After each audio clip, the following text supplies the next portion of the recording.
오보이 주일을 맞이해서 하나님의 말씀 마태복음 23장 1절에서 12절을 통해 부모 자리 바로 세우기라고 하는 제목으로 함께 은혜를 받고자 합니다. 사랑하는 성도 여러분, 오늘 우리가 기념하고 있는 이 오보이 주일은 단순히 부모를 기념하기 위한 날이 아니고 오히려 이 날은 우리 성도들에게 영적인 아버지, 진정한 아버지가 누군지를 확인시켜주는 날입니다. 우리는 그동안 많은 어찌 보면 착각 속에서 살았어요.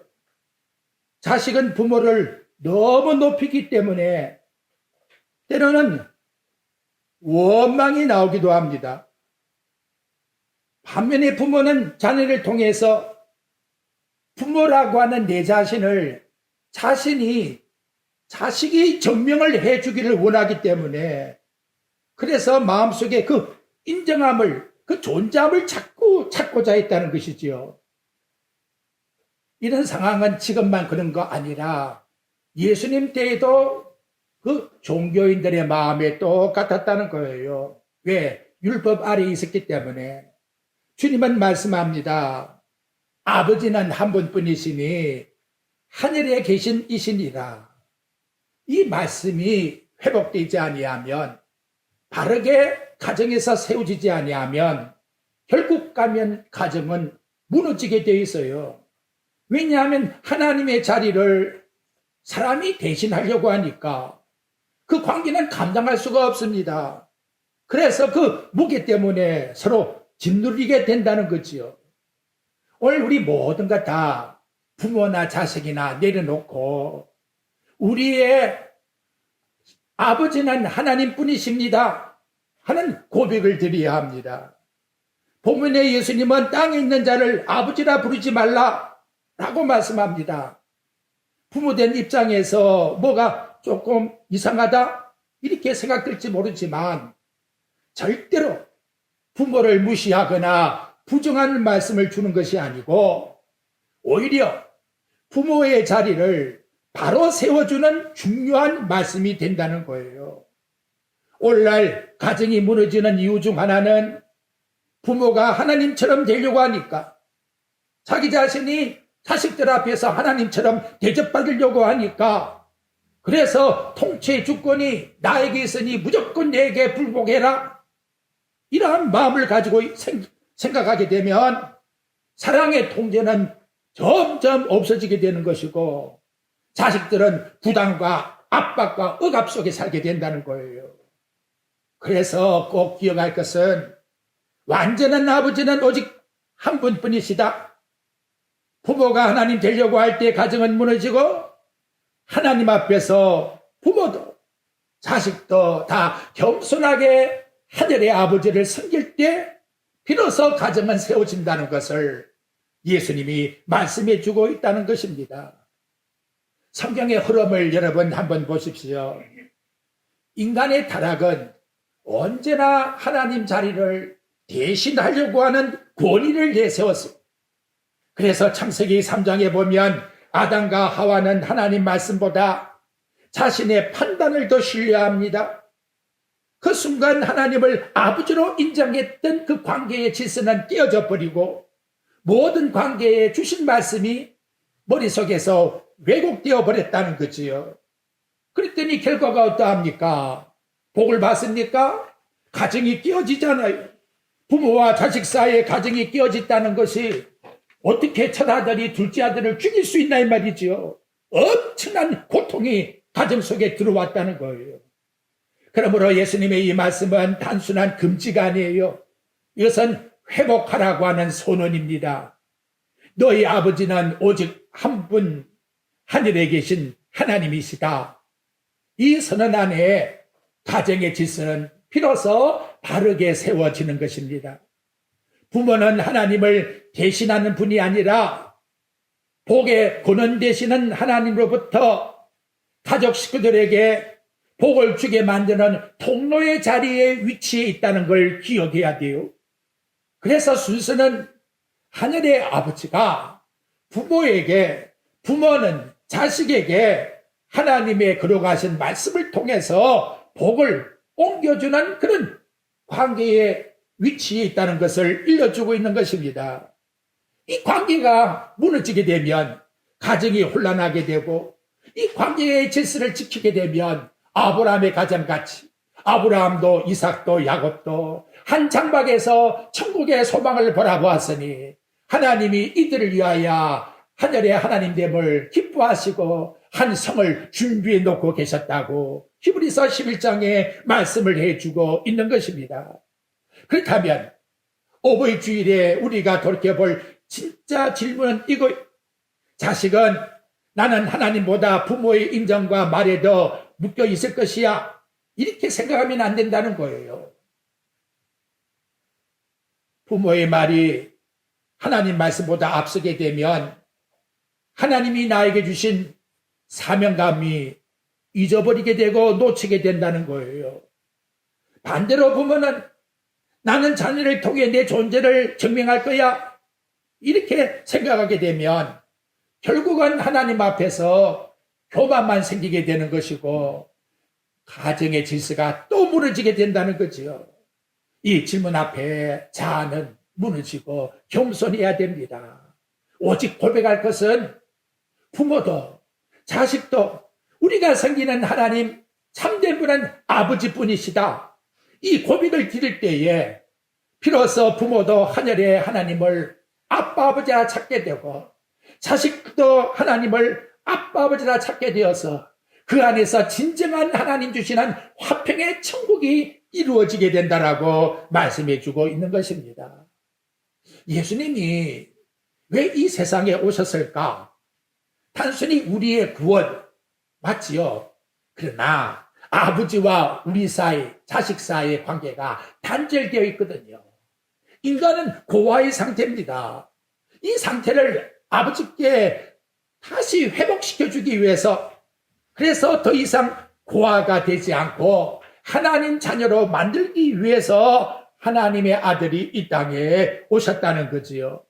이 진리가 가정에 세워질 때에 비로소 참된 공경이 일어나는 거예요. 감정적 공경이 아닙니다.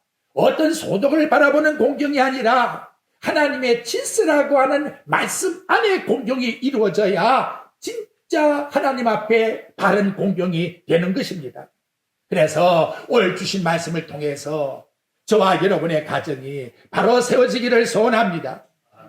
부모가 하나님 자리에 앉지 말고 자녀가 부모를 우상하지 말고 오직 하나님 한 분만이 가정의 중심에 우리가 섬길 주라고 하는 것을 기억해서 그 안에 주시는 성령의 역사 속에 하늘로부터 내리는 위로로 모든 가정의 은혜가 충만하시기를 우리 주 예수 그리스도 이름으로 축복드립니다. 첫째 드릴 말씀은 이제 외식하는 종교와 왜곡된 권위가 뭔가를 봅시다. 1절부터 4절에 나오는데 예수님이 서기관들과 바리새인들에게 지적해요. 그들은 모세의 자리에 앉은 자들이다. 이 말은 단순한 높은 자리에 있다는 의미가 아니라 하나님의 말씀을 받아 가르치는 영적 권위의 자리에 있다, 그 말이죠. 분명 하나님께 받은 은혜와 특권을 누리는 자입니다. 문제는 뭐냐? 말씀은 가르치는데 정작 자신들은 말씀 앞에 순종하지를 않고 있다는 걸. 하나님의 뜻을 전한다고 하면서도 그 말씀을 삶으로 나타내지를 않습니다. 또한 그들은 사람들에게 하나님께 하나 받았다면 나는 다른 사람에게 그걸 두 개나 지우려고 하는 무거운 짐을 지우고 있다는 거지요. 율법을 통해 기준을 높이고 정죄하면서 정작 자기 자신들은 그 짐을 조금도 지지 않으려고 하는 것. 뭐냐? 이것이 여러분 권위의 타락이에요. 종교 지도자들 현실적 이 타락이 들어왔다는 거지요. 권위는 하나님께로부터 내려온 선한 언약의 질서입니다.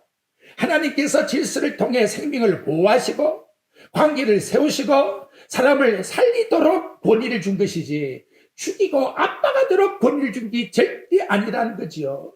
부모가 왜 하나님께 권위를 받았습니까? 말씀으로 양육시키라고 종교 지도자와 같이 우리에게 복된 말씀을 주셨다는 거지요. 지도자가 공동체를 말씀으로 세우는 것과 같이 결국은 영혼을 하나님께로 인도하는 것이 아니겠습니까? 그런데 죄가 들어오고 나니까 이 권위의 방향이 틀어져 버렸어요. 인간은 하나님께서 요구하는 자리에 있지 않고 하나님의 자리에 자기가 앉아서 내가 하나님이니 나에게 굴복하라. 결국 하나님 주신 권위는 하나님을 향하지 않고 인간 자신을 드러내는 도구로 변질되었는데, 예수님이 와서 보니까 세상의 당시 유대의 종교 지도자들이 이와 같이 되었다는 겁니다. 결국 어떤 일이 날까요?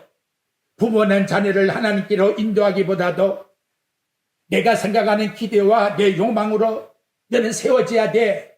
그러한 인물이 되어야 돼. 그래서 강요를 하고 거기에 모든 것을 다 쏟아부어요. 영적 지도자는 섬기기보다 교인을 지배하려고 합니다. 심지어 신앙 안에서 하나님을 드러내기보다도 내 자신이 얼마나 유능한 자나, 내 말 듣지 아니하면 너 저주받아, 왜곡된 권위를 가지고 타락한 권위로 내세우고 있단 말이에요. 이게 얼마나 잘못된 것입니까? 겉으로는 질서가 있는 것처럼 보여요. 꼼짝을 못하는 것처럼 보이지요. 그러나 중심에 하나님이 안 계신단 말이에요. 중심에 순종이 보이는 것처럼 보이는데 그 순종이 두려움과 억압 속에 스스로 욕심을 채우려고 하는 지도자 앞에 굴복하고 있다는 거지요. 성도 여러분, 하나님이 떠난 권위는 결국 범죄를 잉태시킨다는 것을 기억해야 돼요. 이유는 인간은 하나님이 아니라 본질상 범죄한 죄인이기 때문에, 부모도 죄인이고 자식도 죄인이기 때문에 인간이 하나님 자리에 서는 순간 그 권위는 감당할 수 없는 무기로 타인을 짓누르게 돼요. 그래서 예수님이 분명히 말씀합니다. 진정 네가 큰 자가 되려고 하느냐? 하나님 자리에 앉으려고 하지 말고 섬기는 자가 되라. 이 말씀은 단순한 도덕적 가르침이 아니라 타락한 권위를 뒤집어버리는 구속사의 선언이라는 거죠. 참된 권위는 위에서 누르는 것이 아니라 아래로 내려가 섬기는 거예요. 참된 권위는 명령으로 세워지는 게 아니에요. 이리나 저리나 해서 세워지는 게 아니에요. 희생으로 세워지는 겁니다. 그분은 가장 높은 하나님의 권세를 가진 분이시지만 가장 낮은 자리, 그래서 마구간에, 그리고 결론은 십자가에서 돌아가신 겁니다. 자신을 높이지 아니하시고 오히려 자신을 낮추어 우리 모든 것을 살리기 위하여 하나님의 아들이 희생된 것, 이것이 비로소 하나님 나라라고 하는 권위의 밑받침이 되었다는 거지요. 하나님 나라의 바탕은 이것이 기초가 되지 아니하면 누구도 그 나라에 들어갈 수가 없다는 거예요. 그래서 예수님 하신 말씀이 뭐래요? 너 어린아이와 같이 되지 아니하면 결단코 천국에 들어가지 못하리라. 이제 이 낮아짐의 권위, 예수 그리스도가 보여주신 권위, 이 은혜가 우리 가정과 교회에 임해서 억압이 아니라 생명이 흐르는 권위, 지비가 아니라 섬김이 살아나는 권위로 회복되기를 간절히 소망합니다. 두 번째 말씀은 가정 속에 나타난 권위입니다. 하나님은 부모에게 영적 권위를 주어서 자식을 하나님께로 인도하게 하셨습니다. 근데 부모가 자식에게 어떻게 합니까? 너 왜 이렇게 못하냐? 왜 이렇게 너 부족해? 또 30점 받아와서? 여러분, 이 말 자체는 문제보다도 발상이 문제지요. 그러면 부모는 자기가 공부할 때는 몇 점 받았는데 문제가 심각해져요. 이 권위의 기준을 어디다 세워놓고 있나 이 말이지요. 주님께 책망받는 바리새인의 모습이 바로 이 모습이에요. 자신들은 높은 기준 위에다가 세워놓고 자기는 그거 하지도 못해. 그리고 사람들에게 네가 하라고 시키는 거예요. 정작 자신은 거기 기준점에 도달하지도 못하는데 손 하나 까딱하지 않고 무거운 짓만 자꾸 지라고 부모가 자식한테 이렇게 지적해서 되겠나 이 말이지요. 이 모습이 어디에서 나타나느냐? 교회에서, 가정에서 나타난답니다. 참으로 여러분, 완벽함을 자식에게 요구할 것 같으면 죄인이 어떻게 완벽함이 되겠습니까? 우리 한번 생각해 보아야 돼요. 그 요구가 하나님께로부터 온 걸까요? 다른 자식과 비교하는 것, 욕심으로 내 기준점에 세우려고 하는 것, 그리고 그래서 그게 잘 되면 나가서 자랑거리로 삼으려고 하는 의도, 이건 일반 은혜 자리가 아니에요. 완전히 정죄의 자리에 마귀에게, 바리새인에게 들어간 그 악한 사탄이가 우리 속에 미혹하고 있다는 걸 생각해야 된다는 거지요. 자식은 부모의 기준점에서 자라나는 게 아니잖아요. 하나님이 내게 자식을 준 것이지 그 자식이 내 자식이 아니잖아요. 아버지가 따로 있잖아요. 하나님 것이잖아요. 우리 부모의 기준점을, 방향을 똑바로 제시해야 돼요. 결과의 성취나 자식의 생명을 보장하는 것은 부모가 아니란 말이에요. 하나님만 하실 수가 있는 거예요. 그래서 지혜왕 솔로몬이 잠언 16장 1절에 마음에 경영한 사람에게 있어도 말의 응답은 여호와께로부터 나오느니라 하고 말씀합니다.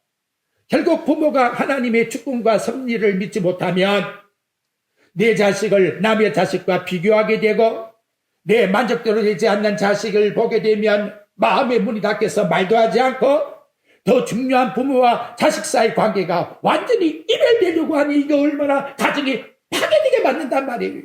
이게 얼마나 심각합니까, 여러분? 부모와 자식 사이가 그런 사이입니까? 자식이 부모한테 겁이 나니까 겉으로는 순종하는 것 같지요. 그런데 속은 점점 멀어지고 있다는 거예요. 이거 얼마나 심각하냐 이 말이에요. 결론은 복음으로 돌아가야 합니다. 예수 그리스도께서 우리에게 기준부터 요구하잖아요. 너 이렇게 해야 하나님 자녀 되는 거야 하고 딱 선을 꺼놓고 너 믿는가 안 믿는가 보자 채점하고 합격하면 너 하나님 자녀야. 누가 하나님 자녀 될 수가 있나 이 말이지요.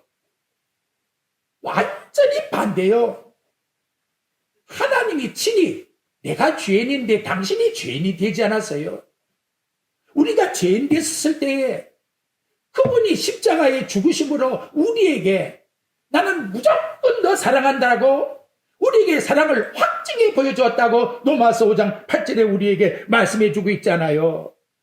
바로 이것이 우리 가정의 기준이 되셔야 됩니다.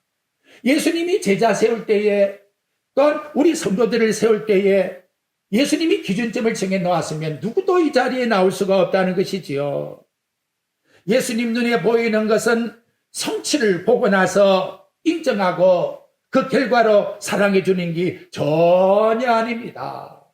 무조건 죄인 됐을 때에 우리를 사랑하시니까 그 사랑에 녹아져서 우리 주님 앞에 내가 어떻게 그 사랑을 보답하리요? 그래서 순교라고 하는 열매가 나오잖아요. 거꾸로 우리 하나님은 만들어 놓았다는 것이지요. 성도 여러분, 자녀들을 바리새인 스타일로 강요하지 마세요. 양육시키지 마십시오. 완벽한 기준을 만들어 놓고 자식들을 거기에다가 기준점을 자꾸 맞추려고 하면 스스로 쏟게 되는 거예요. 감정은 더 깊어지는 거예요. 골은 점점 멀어지게 된다는 거지요. 뭘 해야 됩니까? 나는 부족하여도 하나님이 나를 통하여 우리 가정에 선물을 주셨다. 나는 유약하지만 하나님은 우리 자식 사랑하셔서 십자가에 죽으신 귀중한 자식이다. 이 고백이 우리 가정에서 떠나지 않아야 돼요. 그러니까 저는 그래요. 자식 키우면서 화장실 잘 갔다 오고 새끼 밥 잘 먹으면 100점이다 그래요. 100점. 나머지는 하나님이 다 양육시켜주는 거예요. 그렇죠? 절대 그렇지 않습니다. 그래야 부모와 자식 사이는 두려운 존재가 안 되는 거예요. 그죠? 아빠, 엄마, 뽀뽀 얼마나 감사하고 좋습니까? 사랑의 관계 속에서 양육함을 받아야지. 가정마다 이 바리새인의 집을 콱콱 지어버리면 자식들은 어디에서 길을 필 수가 있나 이 말이지요. 이것도 안 되고 저것도 안 되고 저것도 안 돼. 이렇게 하니까 자식이 나가 아무 기도 못 피는 거예요. 그래서 내가 자식 놓고 난 결단한 거예요. 죄가 아니면 무슨 일이든지 다 해라고. 마음껏 크라. 그러고는 하나님이 적당할 때에 딱딱딱 해서 딱 만들어 놓으면 얼마나 감사합니까? 정지가 아니라 기도하십시오. 그리고 교훈을 은혜의 말씀으로 주세요. 남에게 비교의 시선을 보이지 말고 사랑의 시선으로 품어줘야 돼요. 얼마나 귀한 나의 존재. 하나님 정말 세상보다 귀한 한 생명을 나에게 주어서 감사합니다. 이렇게 우리 가정들이 회복되기를 우리 주 예수 그리스도 이름으로 축복드립니다. 아멘. 세 번째는 여러분, 보이기 위한 신앙이 아니고 이건 인간의 욕망에서 나왔다는 거지요. 예수님이 또 지적하지요. 5절. 그들의 모든 행위를 사람에게 보이고자 하나니 그들은 경문을 넓게 하고 옷수를 길게 한다. 회당의 높은 자리, 잔치에 상석을 좋아한다. 그리고 사람들에게 무슨 소리? 납비라 칭함받기를 기뻐한다. 이 문제 단순한 심리적 문제가 아니고 타락한 인간의 본성 싶은 곳에 마음에 자리 잡고 있는 죄악의 본성의 문제라는 거지요. 사람은 저나 여러분이나 인정받기 좋아해요. 칭찬받기 좋아해요. 순종을 받고 싶어해요. 의미 있는 존재로 여겨지기를 원해요. 그래서 내 이름이 더 나기를 소원합니다. 그런데 문제는 뭐냐? 우리 부모도 우리 할아버지 할머니도 예가 아니라는 것이죠. 나는 좋은 부모야. 나는 존경받기를 원해. 우리 할아버지 할머니 그렇죠? 나는 할아버지 할머니로서 우리 자식 손주들 통해 나는 인정받기를 원해. 하나님이 우리 인간을 창조할 때에 이미 인정하셨다는 거예요. 하나 잊어버리고 있습니다. 토브란 단어 있잖아요. 좋았더라. 하나님이 모든 만물을 다 지어놓으시고 아담과 하와를 만드신 다음 하나님은 보시기에 힘이 좋았더라고 마지막에 그렇게 우리에게 말씀해 주고 있습니다. 하나님이 힘이 좋다고 나를 인정하는데 왜 나는 나를 통해서 또 남에게 인정을 받으려고 그렇게 애를 쓰고 있나 이 말이죠. 생각해 봐요. 문제는 뭐다? 이 마음속에 있는 타락한 본성이 또 나타나고 있다는 걸 우리에게 보여주고 있는 거 아닙니까? 그게 왜 나타났느냐? 창세기 3장에 보니까 하나님 앞에 타락하고 나니까 인간의 본성은 그대로 드러났어요. 그래서 창세기 11장에 가보게 되면 높은 바벨탑을 쌓자. 우리 이름을 높이자. 우리 이름을 내자. 우리 이름을 통해서 하나님 없이도 살 수 있다 하는 야망이 하늘 꼭대기까지 올라갔다는 거지요. 그 본성의 마음이 저와 여러분들에게도 타락한 우리 인간 속에 누구에게나 들어있기 때문에 나도 모르게 그것이 나타나는 것을 그대로 실토해야 된단 말이에요. 그렇지 않습니까, 여러분? 자식에 유한한 존재가 타락한 인간의 존재의 공허를 어떻게 채울 수가 있겠나 말이에요. 내 자식도 아담 하와와 말미암아 범죄한 타락한 인간인데 타락한 인간이 어떻게 부모를 마음껏 채워줄 수 있겠나 이 말이죠. 그럴 것 같으면 우리 예수님 오실 이유가 없잖아요. 부모는 기대라고 말로 자식에게 희망을 걸지만 자녀는 압박으로 그게 느껴지는 거예요. 이 타락한 인정 욕구가 만들어내는 비극이 되었다는 거지요. 그러면 문제는 뭐냐? 어떻게 해야 해결되느냐? 다시 돌아가자. 하나님께로 돌아가는 길뿐이라는 거예요. 그래서 너는 내 사랑하는 자녀다. 내가 너를 기뻐한다. 우리 하나님께서 말씀해 주셔서 하나님의 백성으로 우리를 예수 그리스도를 통해서 삼아 주신 것 같이 그래요. 우리 자식들 마음속에서 아빠, 아버지 이렇게 부르면 정말 백적이고 감사합니다. 저는 그래요. 우리 손자들, 손주들 보면 뭘 기뻐합니까?